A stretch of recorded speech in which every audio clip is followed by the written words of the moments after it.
perilaku koruptif itu ada 3 motifnya. Pertama pressure, kedua itu motivation, ketiga itu rationalization. Saya, teman-teman tahu bagaimana praktek korupsi kita agak sedikit berlawanan arah dengan situasi global juga, karena pernah melihat kesadaran bahwa atau keyakinan bahwa anti korupsi meaning more profitable. Teorinya memang begitu kan sebenarnya. Kalau tidak ada yang dikorupsi, pendapatan lebih banyak.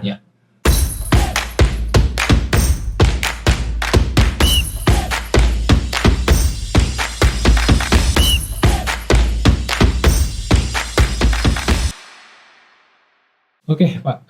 Nah, mungkin pertanyaan selanjutnya nih, Pak. Bagaimana Bapak menghadapi, mungkin kalau misalkan Bapak ada pengalaman gitu ya, situasi dilema etis dalam karir gitu ya, bagaimana cara mengatasinya? Mungkin Bapak pernah dilema gitu ya terhadap situasi saat ini gitu, gimana Pak? Iya, itu ya, saya tadi udah cerita, dilema itu dimulai cukup serius pada saat saya kuliah gitu ya. Dan ketika terjun di dunia bisnis, meskipun akhirnya pilihan saya sudah cukup pas dengan bekerja di multinasional, tapi tentunya semakin karir semakin berkembang, juga dilemanya semakin besar.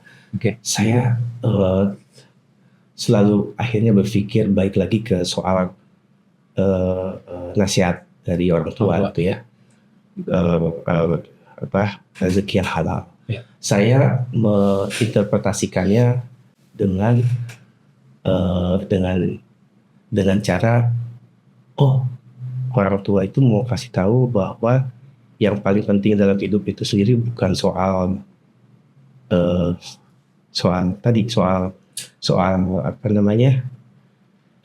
rezeki yang halal, justru hal yang lain.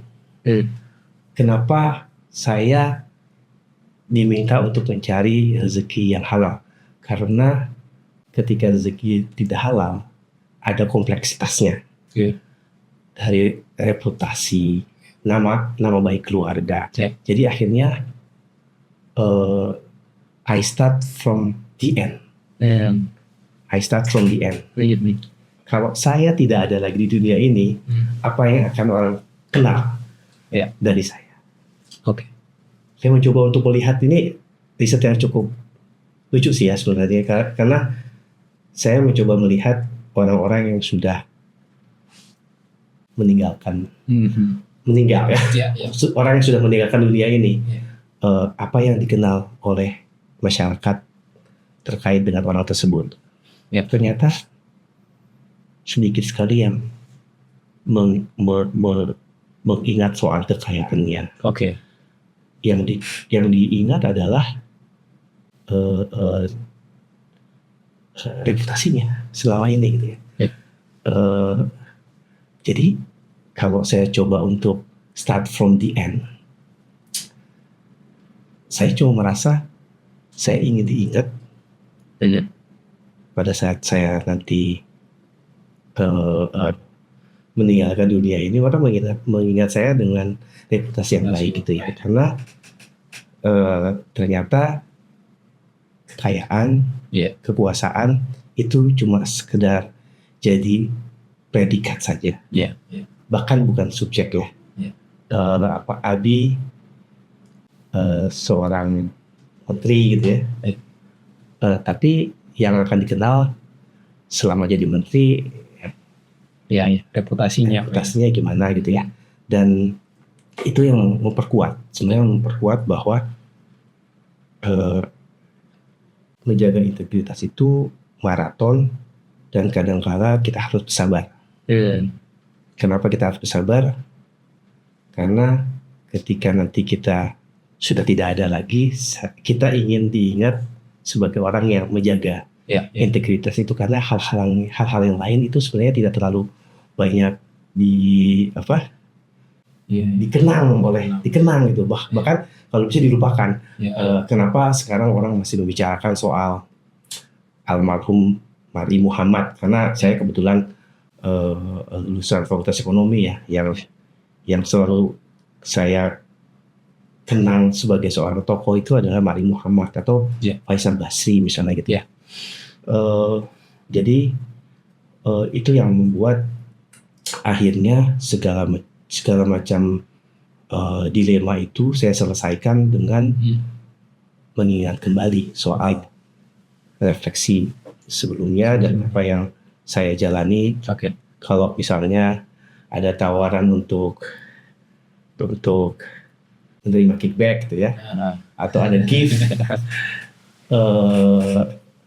saya selalu bilang nanti kalau meskipun sangat menarik, nanti kalau saya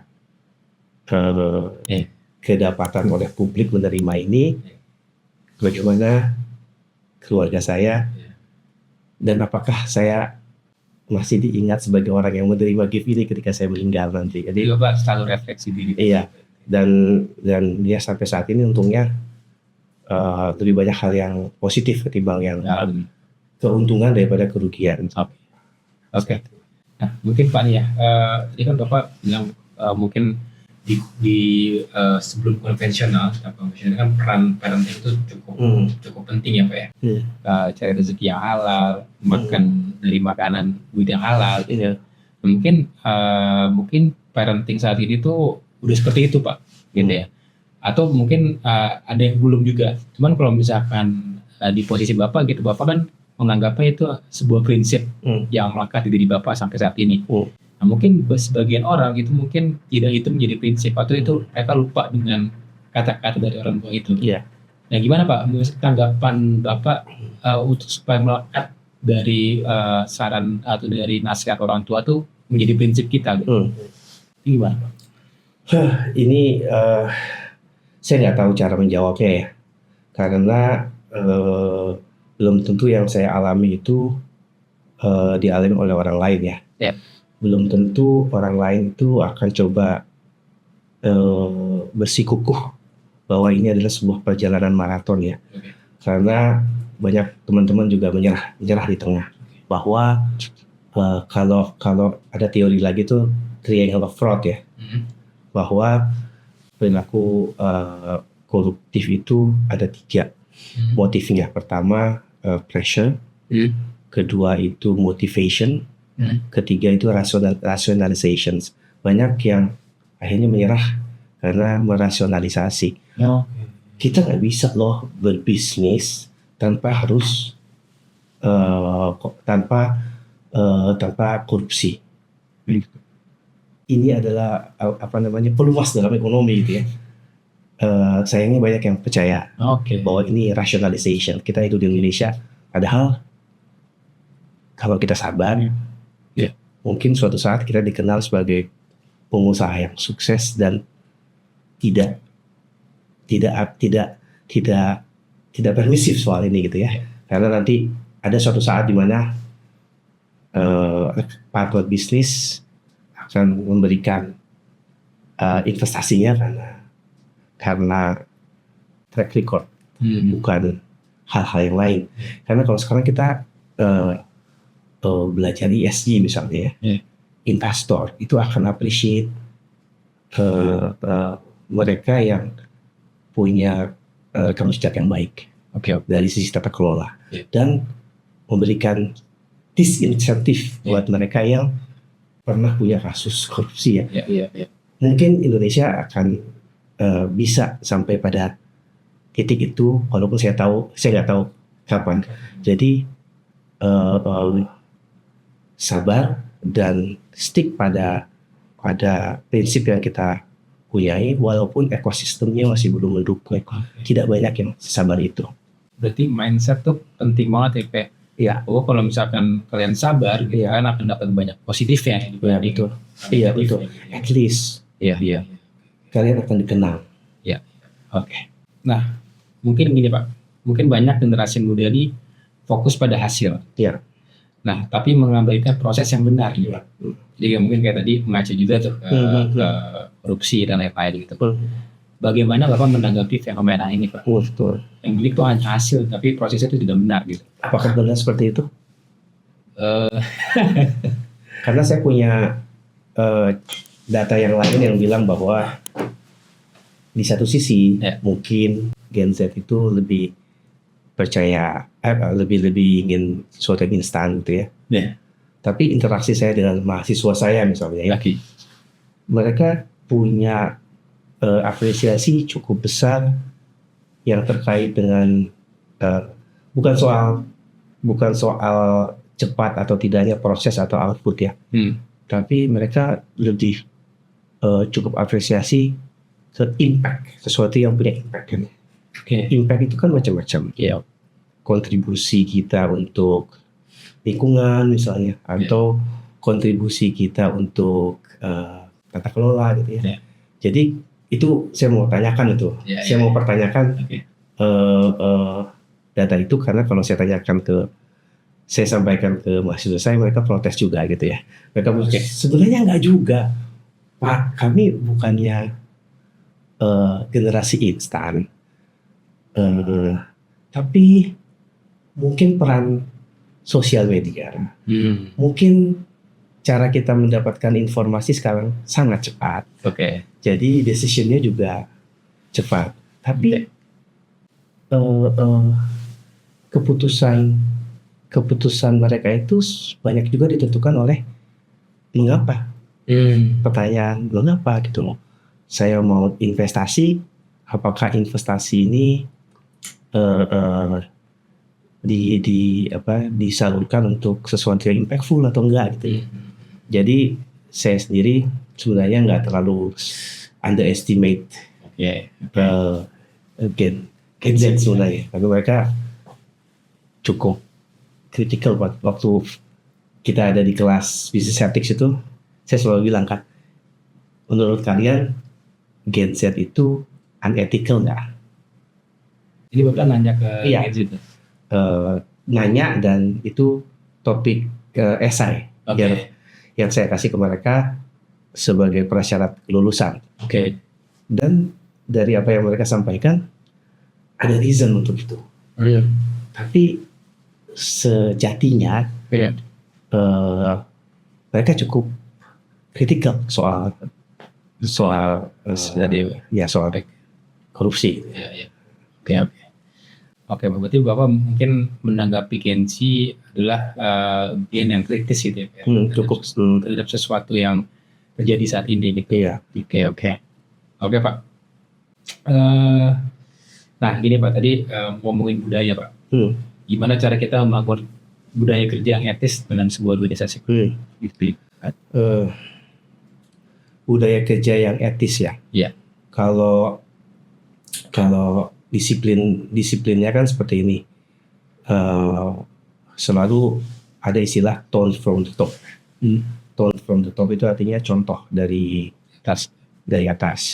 Tapi apakah cukup ada tone from the top? Nggak cukup, karena itu harus diinternalisasikan melalui budaya perusahaan.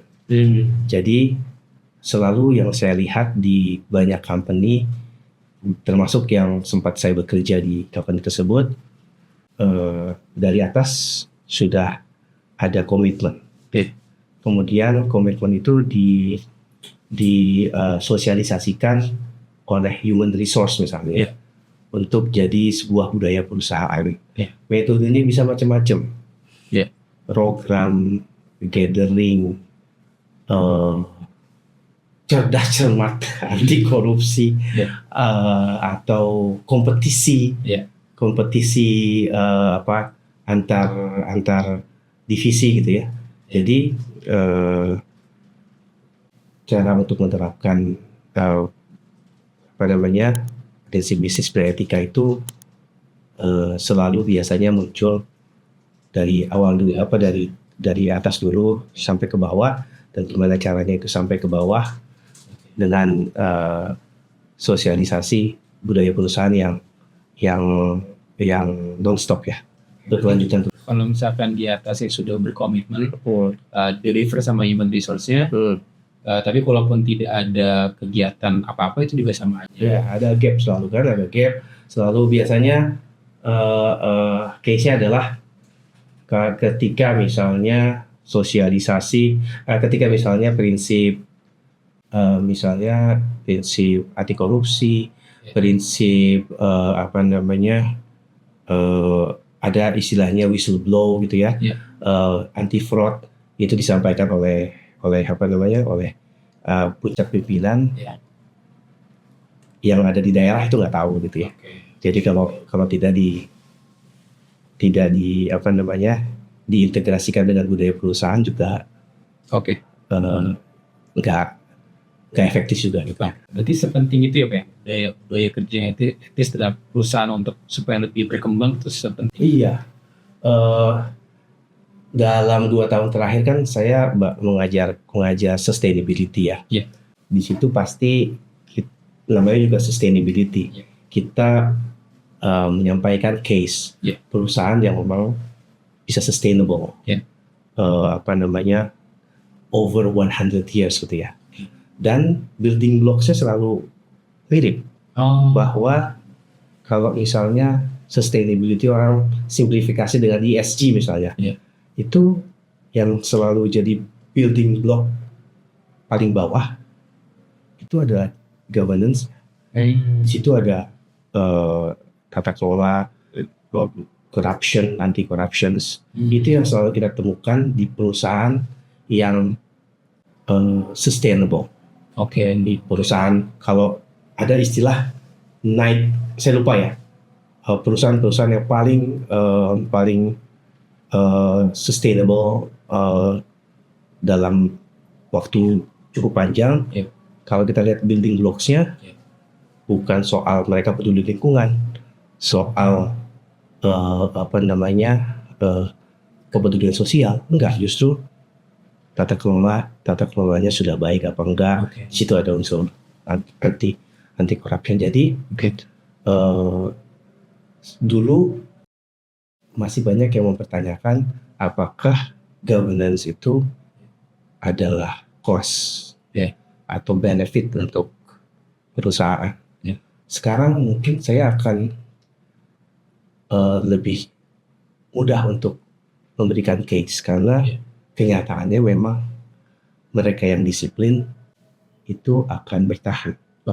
Sayangnya tidak banyak perusahaan Indonesia di sana. Tidak banyak. Itu yang sebenarnya di tengah kebingungan sebenarnya untuk mengajar soal business ethics itu ya. Tapi selalu ada optimisme karena secara global kesadaran itu kesadaran bahwa atau keyakinan bahwa anti korupsi meaning more profitable. Teorinya memang begitu kan sebenarnya. Kalau tidak ada yang dikorupsi pendapatan lebih banyak.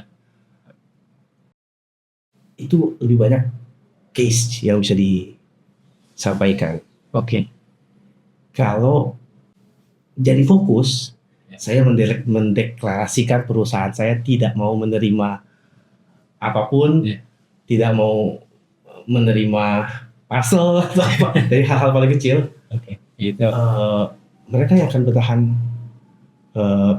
bertahan dalam persaingan bisnis. Contoh terakhir kan sebenarnya soal startup ya. Crypto. Startup. Ada joke yang bilang bahwa kalau startup bisnis itu better to say sorry. Kenapa Pak? Karena tata kelola bukan hal yang penting. Tata kelola itu kadang dikontradiksikan dengan kemampuan perusahaan itu untuk bertumbuh secara cepat. Kadang suka dibenturkan dengan inovasi. Inovasi, kita harus fokus ke inovasi. Tata kelola itu menghambat. Dan sekarang lebih gampang untuk menjelaskan karena sudah ada impact-nya. Tumbangnya beberapa perusahaan startup karena memang tata kelola bukan sesuatu yang jadi perhatian. Menarik banget jadi. Nanti silakan dibaca. Siap Pak. Nah balik lagi nih ke diri Bapak sendiri nih Pak. Saya mau tahu nih, saya mau belajar kebiasaan Bapak tuh sehari-hari tuh ngapain Pak? Atau produktif apa yang Bapak terapkan sehari-hari? Saya kan orang yang nggak bisa diam ya. Kalau diam mungkin stres kali ya. Oke. Jadi saya berusaha sebisa mungkin untuk tetap aktif gitu ya. Dan kebetulan aktifnya di beberapa hal. Oke. Jadi mungkin kebiasaan itu yang membuat saya termotivasi. Karena kalau kita menekuni beberapa hal, satu hal lagi in the bottom gitu ya. Ada hiburan lain dari hal yang lain gitu ya. Jadi dengan beraktivitas di beberapa hal, sekarang mungkin sekarang ada istilah ikigai gitu ya. Ikigai. Selama 3-4 tahun terakhir saya menerapkan ikigai. Jadi setiap bangun tidur itu saya selalu bertanya, tujuan saya bangun itu untuk apa gitu ya. Sehingga ketika kita punya pilihan-pilihan kegiatan yang dipadukan dalam prinsip sehari-hari, itu akan membuat saya selalu punya motivasi baru dalam hidup. Jadi kayak meletakkan telur tidak dalam satu keranjang gitu ya. Jadi saya tetap bekerja di perusahaan. Tidak selamanya bekerja dalam perusahaan itu selalu menemukan hal yang menggembirakan. Tapi di sisi lain saya mengajar juga. Di sisi lain saya ingin terlibat dalam grassroots gitu ya. Grassroots, terlibat di beberapa NGO gitu ya. Jadi selalu ada berita baik. Meskipun tidak semuanya, selalu ada berita baik. Korupsi semakin akut, tapi semangat volunteerisme semakin tinggi. Saling membantu masyarakat, saling jaga sekarang gitu ya. Itu senyum lagi gitu ya. Yang lainnya kondisi bisnis, pas ngajar, ketemu dengan mahasiswa, saya bisa sharing ilmu yang saya miliki, bisa senyum lagi gitu ya. Jadi sekarang mungkin sekarang ada istilah kayaknya saya merasa cukup mirip Gen Z itu ya, karena balance of life katanya. 10 tahun terakhir, work life balance. Lebih baik saya punya waktu yang cukup untuk banyak hal, ketimbang harus fokus misalnya bekerja 9 to 5 gitu ya. Jadi mungkin soal motivasi setiap orang beda, tapi saya melihat dengan banyak hal yang kita lakukan bisa keep us motivated lah setiap saat.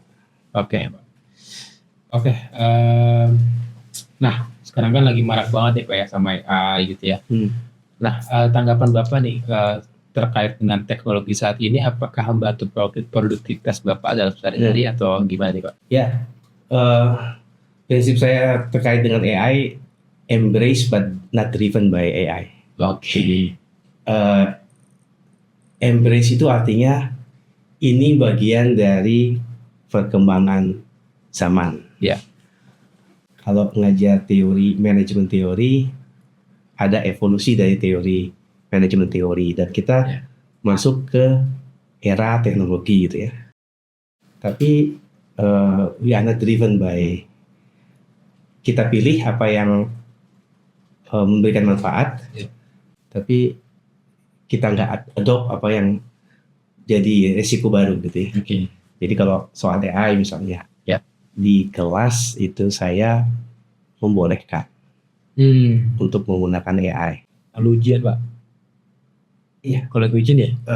Ujian open ya, open book ya. Open book itu AI boleh, tapi penggunaan AI secara eksesif juga dapat punishment. I see. Kita menggunakan AI sampai 20%, nilainya saya nggak. Oh gitu Pak. Nilainya saya nggak diskon. Tapi ketika sudah lebih dari 20% mulai di diskon. Oke. Apalagi yang di atas 50% mungkin diskonnya semakin besar. Jadi prinsipnya kalau menurut saya sih teknologi selama itu membantu untuk data searching, membantu untuk memberikan ideas, itu bagus. Tapi kalau sudah eksesif, saya rasa itu nggak mendidik, dan kebetulan tidak ada yang protes sih. Oke. Kenapa Pak saya nilainya dikurangi 30 poin? Ya karena kamu menggunakan bantuan AI lebih dari 50%. Bisa nggak saya memperbaiki? Saya kasih kesempatan karena ini kan proses pembelajaran dan juga bagian dari sosialisasi. Penting teknologi, tapi jadi saya kasih kesempatan. Coba diulangi dan tunjukkan ke saya kalau kontribusi AI-nya itu bisa di bawah 20% supaya tidak ada pengurangan nilai. Dan biasanya diambil dan mereka jadi tahu kan, oke. Saya selama tidak dirubah, dicek lagi ternyata masih. Dan itu melatih cara berpikir mahasiswa di PIM. Iya, karena ya itu embrace lah, ini bagian dari perkembangan zaman. Di perusahaan pun yang saya tahu AI itu kan punya positif dan negatif ya. Bahkan mungkin cukup drastis dengan fungsinya yang bisa menggantikan manusia. Tapi sekarang kan semangatnya adalah mereorganize company dan resources yang ada, human resource yang ada, supaya mereka itu punya capability yang terkait dengan teknologi yang cukup gitu ya. Supaya bisa masuk dalam line of production atau bisa masuk dalam ekosistem bisnisnya. Jadi embrace, but tidak tergantung dari dan kalau AI dipakai terus nggak bisa mikir. Oke, menarik Pak. Tapi saya penasaran nih Pak, gimana tanggapan Bapak tuh terkait dengan AI yang mungkin ada posibilitas untuk menggantikan manusia? Itu secara kasat mata memang sudah terjadi ya. Belum lama saya mampir ke perusahaan pertama saya waktu kerja di IBM. IBM, saya ketemu teman-teman lama, terus saya bilang, wah ini kok luas banget ya, IBM sekarang, karena mereka dengan AI mereka bisa merevitalisasi company-nya menjadi leading market player lagi saat ini. Dengan AI mereka punya tools yang cukup dikenal sekarang, saya lupa namanya apa. Terus saya bilang, oh berarti berapa ribu nih orang dengan space gini? Udah banyak, ratusan, beberapa fungsi malah udah 100% dilakukan AI. Human capital misalnya itu untuk ratusan karyawan itu cuma butuh satu.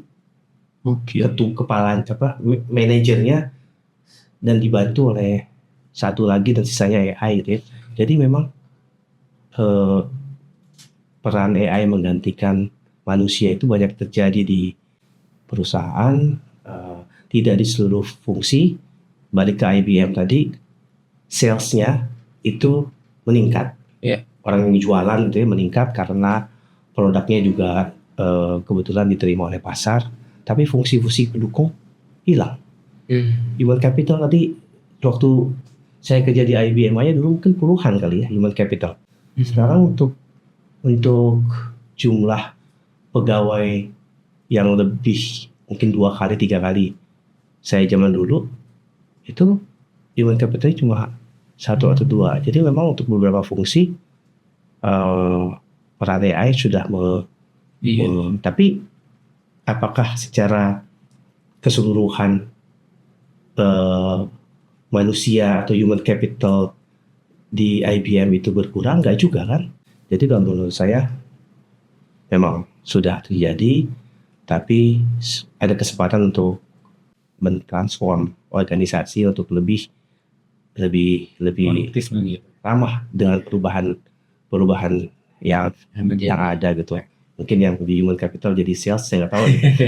Mungkin bisa lebih apa ya, lebih meningkat lagi dari sisi produktif. Akuntansi saya nggak tahu deh, nanti akan butuh berapa banyak divisi accounting ya, karena kan termasuk salah satu yang bisa di replace oleh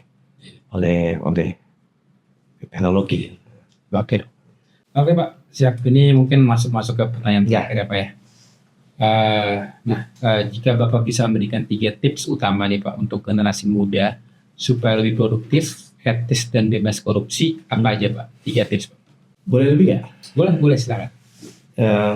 Jadi kalau saya coba untuk refleksi diri dan juga melihat sekitar gitu ya, memang kompetensi buat anak muda itu, membangun kompetensi itu salah satu syarat untuk survive. Agility dalam kompetensi itu bisa menjadi pelengkap ya, tapi intinya adalah bangun kompetensi itu ya. Kompetensi itu tidak pernah punya persepsi negatif. Dia bisa jadi mitigasi kalau ada perubahan. Membangun kompetensi, dan buat yang muda-muda juga supaya paham bahwa kompetensi itu sudah memenuhi standar tertentu. Mungkin selagi muda bertualanglah, pergilah ke banyak tempat gitu ya. Karena kita nanti punya pembanding. Saya, teman-teman tahu bagaimana praktek korupsi kita agak sedikit berlawanan arah dengan situasi global juga, karena pernah melihat pengalaman di tempat lain gitu ya. Terus bangun network orang-orang baik. Ada istilah kan, kalau kita tidak menemukan apa yang kita cita-citakan, mungkin ada orang-orang baik yang akan memberikan apa yang kita cari. Dan kalau menurut saya ini penting kalau kita ingin menjaga integritas kita, karena lingkungan itu penting. Kita berada dalam ekosistem yang berbeda dengan kita.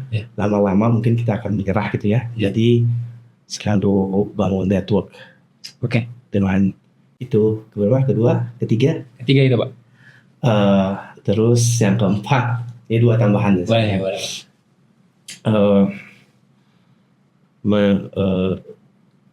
Saya rasa penting buat yang muda, nggak cuma yang muda sebenarnya ya, di Indonesia, untuk menjaga sensitivitas sosial, lebih sensitif dengan fenomena sosial yang ada di negara kita gitu ya. Ini kalau ESG ya S ya, empati kita ke persoalan sosial yang ada. Dan yang terakhir, ini pun masih buat saya pribadi masih dalam perjalanan ya. Nah, melihat untuk menjaga integritas itu maraton. Pasti di satu titik kita akan dipukul balik. Sama kayak pengalaman saya untuk ikut lelang jabatan. Saya ikut lelang jabatan beberapa kali dan belum berhasil sampai saat ini, walaupun ada beberapa yang di final. Tapi fase itu paling penting, karena kita akan ditanyakan, kamu mau mirah apa enggak. Dan sampai saat ini pun saya masih merasa saya harus jaga gitu ya. Maraton, siapa tahu ini kilometer ke-30, nanti kilometer ke-4, karena 40 kadang-kadang kita di-hit, kadang-kadang juga kita juga kehilangan harapan gitu ya. Tapi akan ada benefit, akan ada hadiah untuk seseorang yang menjaga integritas. Keluarga saya juga nggak ada yang komplain dengan apa yang saya sudah raih sekarang. Mereka juga tahu kalau berhadapan dengan integritas, keputusan saya seperti apa gitu ya. Walaupun belum semua hal saya bisa capai, saya percaya suatu saat akan ada orang baik yang tahu itu penting dan memberikan saya kesempatan. Kalaupun tidak, minimal saya meninggalkan dunia ini dengan reputasi yang baik. Oke, berarti tadi kompetensi, networking, terus exploring, sensitivitas sosial, sama integritas. Itu teman-teman ya. Tolong kebanyakan ya, tapi ya. Oke. Mahal tuh ya, mahal coba 5 itu tuh mahal menurut saya. Jadi itu mungkin proses ya Pak ya. Iya. Jadi itu sampai mungkin nanti di akhir-akhir nanti kita akan proses seperti itu terus sampai integritas yang reputasi yang kita inginkan. Ini menurut saya sangat insightful dan saya banyak belajar dengan obrolan kali ini. Semoga ini tidak jadi sesuatu yang klise ya, karena saya tahu